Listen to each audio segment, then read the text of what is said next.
বিসমিল্লাহির রহমানির রহিম। শুরুতেই আমার প্রিয় বিদেশগামী প্রবাসীদেরকে মাহে রমজানের শুভেচ্ছা এবং অভিনন্দন জানাচ্ছি।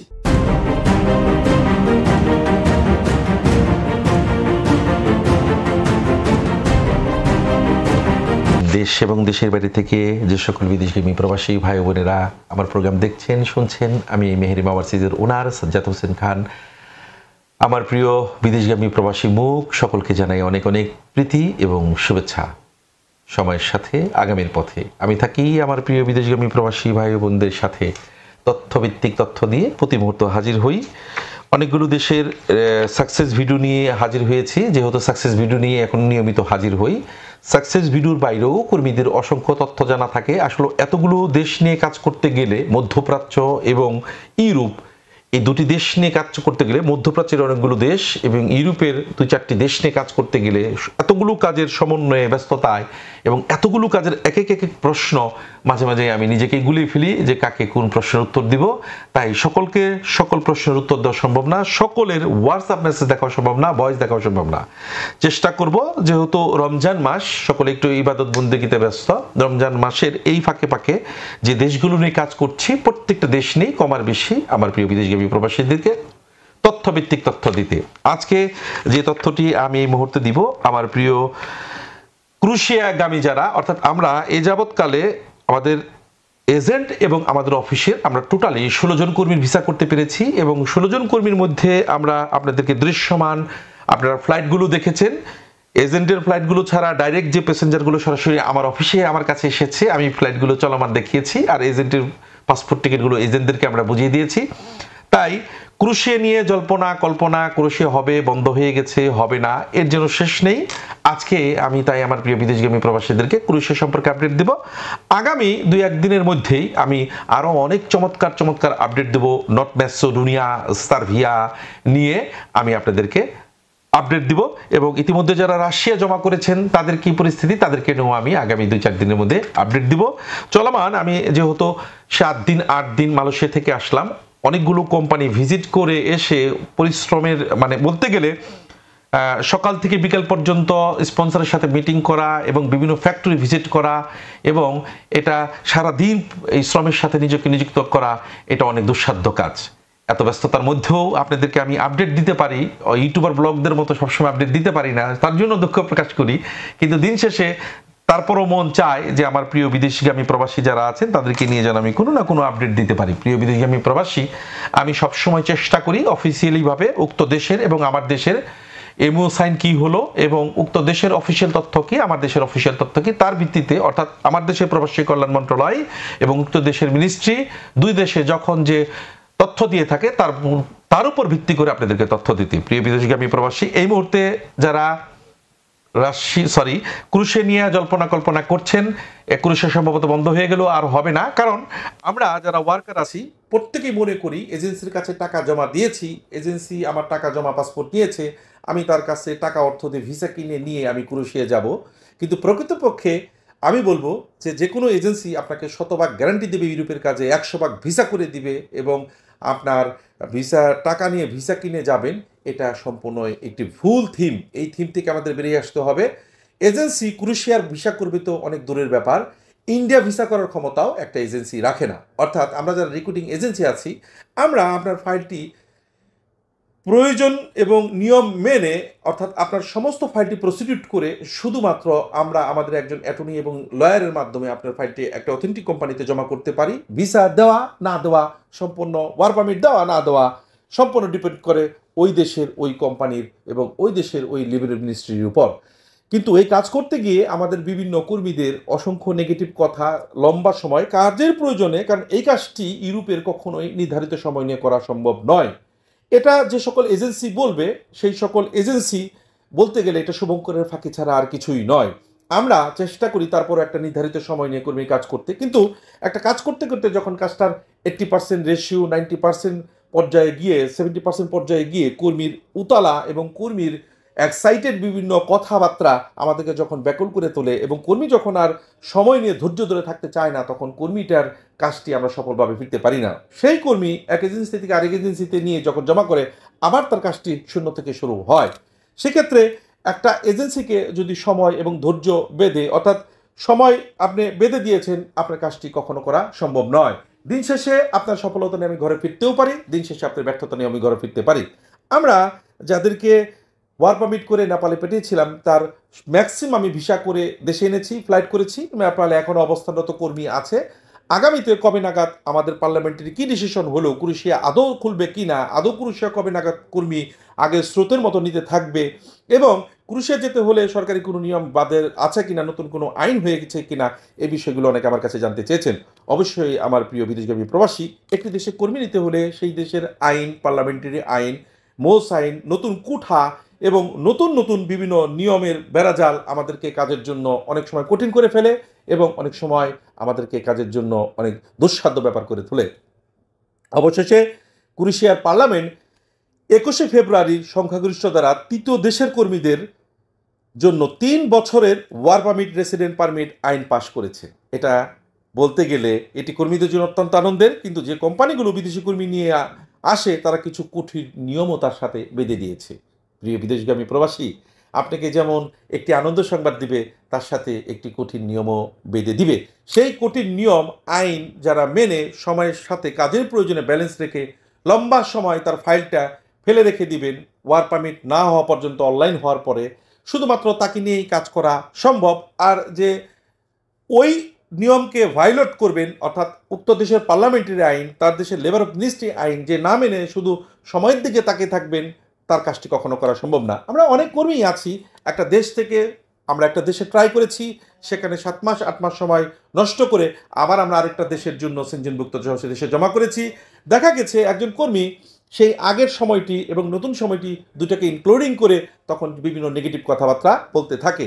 এই সকল কর্মী নিয়ে কখনো কাজ করা আমাদের পক্ষে সম্ভব নয়। আমাদের পক্ষে কেন, আমাদের অ্যাটর্নি বা আমাদের লয়ার যারা আছেন তারাও কখনো আপনার কাজটি করতে দিতে পারবেন না। এত হাই লবিং করে, এত হাই চ্যানেল করে আমরা আপনার কাজটি সঠিকভাবে আমরা একটি নির্ধারিত অ্যাটর্নি জেনারেলের মাধ্যমে ভালো একটি অথেন্টিক কোম্পানির মাধ্যমে ফাইলটি জমা করার পরেও যখন আপনার কাজটি নিয়ে আমরা আপনাদের কথাবার্তার কারণে হতাশ হই, তখন আমাদের দিন শেষে এই কর্মীদেরকে ইউরোপে পাঠানোর আর ইচ্ছা জাগে না। আপনাদের যেমন লম্বা সময় চলে যাওয়ার পর তাদেরকে চুরবাটপার মনে হয়, আমাদেরও মনে হয় টাকা অর্থ দিয়ে যে মধ্যপ্রাচ্যের বাজারটি থেকে আমরা মানুষের কাছে এভাবে স্যালুট পাই, সম্মান পাই, স্যার বলে সম্বোধন পাই, সেই সম্মানটি নষ্ট করে ইউরোপের ব্যাপারে যাওয়ার ইচ্ছে আমাদেরও জাগে না।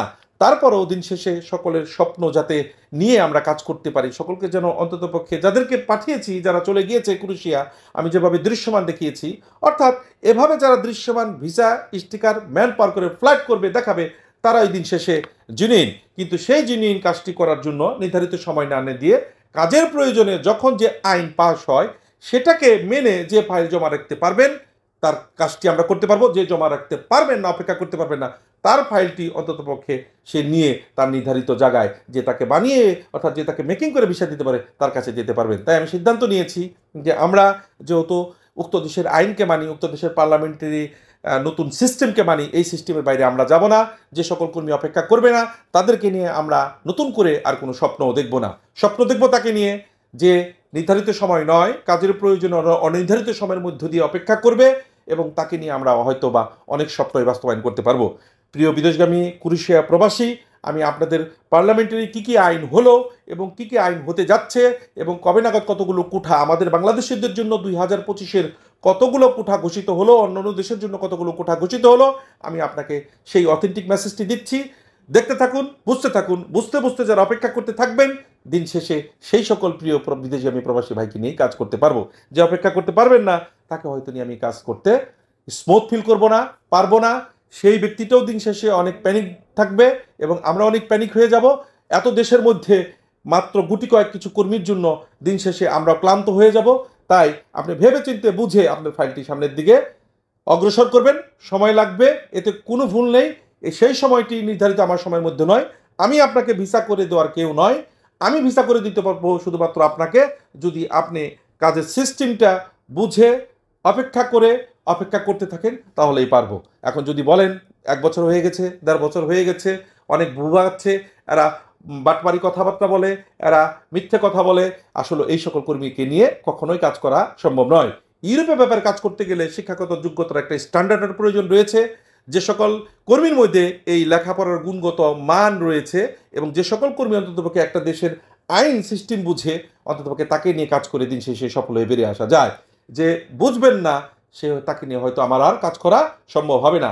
আপনার পারিবারিক প্রবলেম আপনার কাছে রাখতে হবে, আপনার পরিবারকে আপনাকে ম্যানেজ করতে হবে।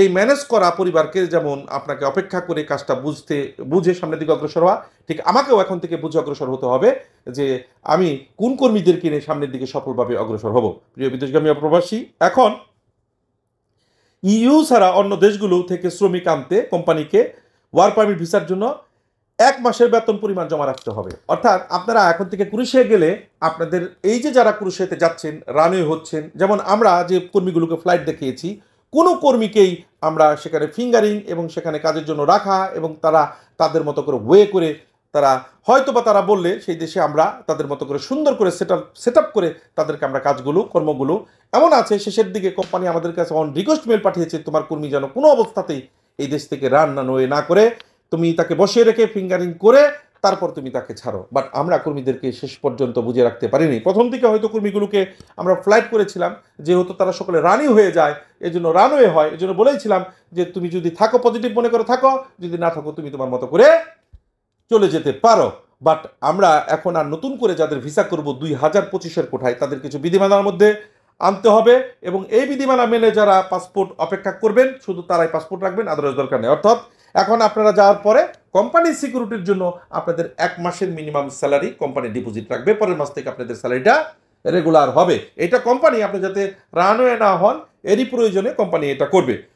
এটা খুব ভালো করে আপনাকে মনে রাখতে হবে। এখন যদি কোম্পানি চায় কর্মীদের 3 বছর পর্যন্ত ওয়ার্ক পারমিট, রেসিডেন্ট পারমিট দেওয়া হবে, যা আগে সর্বোচ্চ 1 বছর হতো। এটা কিন্তু খুবই ভালো একটি খবর। অর্থাৎ আগে কোম্পানি রেসিডেন্ট পারমিট দিত 1 বছরের 2024-23-এ, এখন কোম্পানি রেসিডেন্ট পারমিট টিআরসি কার্ডটি দিবে 3 বছরে। এটি একটি নতুন আইন। অর্থাৎ আগে 1 বছর দিত, 9 মাস পর্যন্ত দিত এবং মৌসুমী কর্মীদের অধিকারে দেওয়া হতো 6 মাস পর্যন্ত স্থায়ী দেওয়া হতো। অর্থাৎ এখন চাইলে কোম্পানি আপনাদেরকে, অর্থাৎ চাইলে নয়, এখন আপনাদের 3 বছরের টিআরসি কার্ডটি আপনাদের ইস্যু হবে। এটা গেল একটা পয়েন্ট। অবৈধ কর্মী নিয়োগকারী সংস্থাকে এখন থেকে 5,000 থেকে 20,000 ইউরো জরিমানা করা হবে। এটা কিন্তু নতুন একটি শর্ত জুড়ে দিয়েছে। অর্থাৎ অবৈধ কর্মী নিয়োগকারী সংস্থাকে, অর্থাৎ যে সকল কোম্পানি শুধুমাত্র ভিসা করে সেই দেশে নিত এবং কর্মীদেরকে কোনো কাজ দিত না, এই ধরনের কোম্পানি যদি প্রমাণিত হয় তাদেরকে 5 থেকে 20,000 ইউরো প্রতি কর্মী প্রতি এখন থেকে উক্ত দেশের লেবার মিনিস্ট্রি ফাইন করবে। এটা কিন্তু একটা নতুন ব্যাপার। শ্রমিকদের অধিকার আদায়ে 2 থেকে 6,000 ইউরো জরিমানা করা হবে। অর্থাৎ আপনি নিলেও যদি শ্রমিক সঠিকভাবে সেখানে কাজ না পায়, সেই শ্রমিক যদি কোনো প্রকার ক্লেম করে, তারা কিন্তু নতুন লেবার ল অনুযায়ী 2 থেকে 6,000 জরিমানা দিতে হবে। আবার শ্রমিকের ক্ষেত্রেও দিতে হবে, স্যালারি এবং একটা বিষয়গুলো আছে। বোল্ট ওভারের মতো ডিজিটাল প্ল্যাটফর্মের মাধ্যমে করা অবৈধ কাজ এখন কঠোরভাবে নিয়ন্ত্রণ করা হবে। অর্থাৎ আগে যে কোনো কোম্পানির ভিসা আপনি অবৈধভাবে বের করে যেভাবে নিতেন, এটা এখন তাদের সফটওয়্যারের মাধ্যমে, বোল্ট এবং ওভারের মতো সফটওয়্যারের মাধ্যমে এটা কঠোরভাবে তারা হস্তক্ষেপ করবেন। শ্রমিক নিয়োগের আগে কোম্পানির আবাসন হোস্টেল কঠোরভাবে পরীক্ষা করা হবে। এটা একটা খুব ইম্পর্টেন্ট বিষয়। এটা যদি, অর্থাৎ শ্রমিক যাওয়ার আগে তারা আবাসন সঠিক আছে কিনা সেটা জেনেই এখন থেকে কর্মী এম্বাসি তাকে ভিসা দিবে। এটা খুব কঠোরভাবে নিয়ন্ত্রণ করবে। অর্থাৎ ভেরিফাইড টিম গিয়ে দেখে বুঝে তারপর এম্বাসিকে যদি তারা লিগ্যালাইজেশন করে, যদি ভেরিফাই করে, তাহলে সেই কর্মীর ভিসাটি হবে। আচ্ছা, সংসদে আরও জানানো হয়েছে নিম্নলিখিত ওয়ার্ক পারমিটগুলো প্রধানত তৃতীয় দেশের কর্মীদের জন্য জারি করা হয়েছে। শীর্ষ 10 দেশের তালিকা আমি একটু বলে দিচ্ছি। অর্থাৎ কোন দেশের শীর্ষ 10 দেশের শ্রমিক থেকে কতগুলো শ্রমিক নেওয়া হবে 2025-এর কোঠায়, বাংলাদেশিদের জন্য কতগুলো কোঠা আছে, এবং আমরা আমাদের আলহামদুলিল্লাহ গত বছর 24-এ যা পাঠালাম, 2025-এ আমরা একটি রেকর্ড গড়ব ক্রুশিয়া পাঠানোর কর্মীদের ক্ষেত্রে। আল্লাহ পাক যদি আমাদের সহায় থাকে এবং আমাদের কর্মীদের ধৈর্য থাকে এবং যারা 2025-এর কোঠায় আছেন, যারা অপেক্ষা থাকবেন, তারা যদি সেই অপেক্ষায় থাকেন তাহলে অনেকে পারবো। তারপরে বলে দিচ্ছি, বসনিয়া ও হার্জেগোভিনা থেকে 38,100 কর্মী নিবে তারা 2025-এর কোঠায়। নেপাল থেকে 35,665। নেপাল কিন্তু বলতে গেলে আমাদের চেয়ে অনেক এগিয়ে গিয়েছে এবং নেপালের কর্মীরা সঠিকভাবে কাজ করে। আমি এবার মালয়েশিয়া গিয়েও দেখে এসেছি, নেপালের কর্মীদের খুব পছন্দ করে। ব্যাংক সিকিউরিটি থেকে শুরু করে প্রচুর কর্মী নেপালের শ্রমিকরা বাংলাদেশের বাজারটা দখল হয়েছে। একসময় বাংলাদেশের শ্রমিকদের ভালো সুনাম ছিল, এখন নেপালিদের যথেষ্ট পরিমাণ বিদেশের মাটিতে সুনাম হচ্ছে। এটা বলতে গেলে আমাদের কর্মীদের রানওয়ে, আমাদের কর্মীদের অস্থিরতা এবং সেখানে গিয়ে বিভিন্ন ক্রাইম করার কারণে আমাদের কর্মীদের ডিমান্ড দিন দিন কমে যাচ্ছে। নেপালি কর্মীদের পার্শ্ববর্তী দেশ, নেপালি কর্মীদের ডিমান্ড অনেক বেড়ে যাচ্ছে। নেপালিরা প্রকৃতপক্ষে আসলে অনেক ভালো, ওরা কাজ করে, পরিশ্রম করে, ওরা কখনো কোনো দেশে গিয়ে রান করে না। আমাদের সেই পূর্বের স্বভাবটি, আমাদের সেই পূর্বের নীতিটি আমাদের বিদেশগামী প্রবাসীদের মধ্যে চেঞ্জ আনতে হবে, তাহলেই হয়তো বা আবার নেপাল ইন্ডিয়া আমাদের অনেক পিছনে পড়ে যাবে। সার্বিয়া থেকে 28,000 কর্মী নেবে, অর্থাৎ যেহেতু সার্বিয়া নন সেনজেন দেশ, তারা 28,000 কর্মী সার্বিয়া থেকে নেবে। এগুলো শেষ পর্যন্ত যদি তারা তাদের ডিমান্ডের কর্মী না পায়, শেষ পর্যন্ত ডাইভার্ট হয়ে আবার এগিয়ে গিয়েও অন্য অন্য দেশে ভাগ হয়েও যায়। ভারত থেকে তারা 20,000 কর্মী নেবে, ফিলিপাইন থেকে 14,600 কর্মী নেবে, উত্তর ম্যাসেডোনিয়া থেকে তারা 14,000 কর্মী নেবে। এবার এসেছে আমার বাংলাদেশ থেকে তারা কতজন কর্মী? বাংলাদেশ থেকে 13,600 কর্মী নেবে 2025-এর কোঠায়। প্রিয় বিদেশগামী প্রবাসী, 13,600 কর্মী বাংলাদেশে যারা প্রফেশনালি যে সকল এজেন্সি অথেন্টিকভাবে কাজ করে তারাই পাঠাবেন। আরও নতুন কোঠাইটার সাথে সংযুক্ত হবে অন্য অন্য দেশের ডিমান্ড পূরণ না হলে। কসোভো থেকে 8,000 কর্মী নেবেন, উজবেকিস্তান থেকে 7,000 এবং মিশর থেকে 7,000 কর্মী নেবেন। অর্থাৎ কসোভো, মিশর, উজবেকিস্তান এই দেশগুলো কিন্তু আমাদের চাইতেও অনেক পিছিয়ে আছে। আমরা এগিয়ে আছি, কিন্তু যে দেশ আমাদের সবচেয়ে পিছনে থাকার কথা সেই দেশ এখন সর্বোচ্চ তালিকায় এগিয়ে আছে, সেটা হচ্ছে নেপাল। এটা শুধুমাত্র তাদের কর্মের জন্য। আমাদের প্রত্যেকটা কর্মীর কর্মই তার ফল, এটা মাথায় রাখতে হবে। এটা মাথায় রেখে যারা সামনের দিকে অগ্রসর হবেন তাদের কাজগুলোই আমরা করতে পারবো। যারা মাথায় রেখে সময় না দিয়ে যারা বেশি ছটফট করবেন, তারা তাদের মতো করে তাদের পাসপোর্ট নিয়ে ঘরে বসে থাকেন, আর তা না হয় তাদের নির্ধারিত মনোপুত যে এজেন্সি ঝটফট করে ভিসা লাগিয়ে দিতে পারবে সেখানে যেতে পারেন। অর্থাৎ সরকারি আইন, কোঠা, ইমিগ্রেশন আইনের বাইরে আমার যাওয়া সম্ভব নয়, আপনাকে পাঠানো সম্ভব নয়। ইউরোপের কোনো ভিসা আমার কাছ থেকে কিনে যাওয়া সম্ভব নয়। ইউরোপ কেন, আমি আপনাকে ভারতের দেশ ভিসা দেওয়ারও ক্ষমতা রাখি না। আমি এই এজেন্সি প্রসেসিং সেন্টার জনশক্তি সরকারি বাংলাদেশ প্রবাসী কল্যাণ মন্ত্রণালয়ের নীতিমালা ফলো আপ করে বিএমইটি স্মার্ট কার্ডের মাধ্যমে বৈধ একটি জব ডিমান্ডের মাধ্যমে আপনাদেরকে শুধু প্রসেস করে জমা দিয়ে করতে পারি। যদি দিন শেষে আমার প্রসেসটি সঠিক হয় এবং আপনার কর্মটি ভালো হয়, তাহলে আপনাকে ভিসা করে পাঠানো সম্ভব। এই ছিল আজকের আমার প্রিয় বিদেশগামী প্রবাসী, ক্রোয়েশিয়াগামী প্রবাসীদের জন্য আপডেট। নতুন করে কাল থেকে আমি ম্যাসেডোনিয়ার জন্য অনেক ভালো খবর আছে এবং সার্বিয়া প্রবাসীদের জন্য অনেক ভালো খবর আছে। এই দুটো দেশ নিয়ে আপডেট দিব এবং রাশিয়াতে যারা জমা করেছেন তাদেরকে নিয়ে আপডেট দিতে থাকবো। ইনশাল্লাহ আপডেট দিচ্ছি, দেখতে থাকুন। দেখতে দেখতেই আপনারা অনেক নতুন তথ্যভিত্তিক তথ্য পেয়ে যাবেন। এই ছিল আজকের আপডেট। সকলেকে আবার নতুন করে আপডেট দেখার জন্য আহ্বান রইল। ধন্যবাদ সকলকে, ভালো থাকবেন, সুস্থ থাকবেন। আবার হাজির হব আমার প্রিয় বিদেশগামী প্রবাসীদের সামনে। ধন্যবাদ।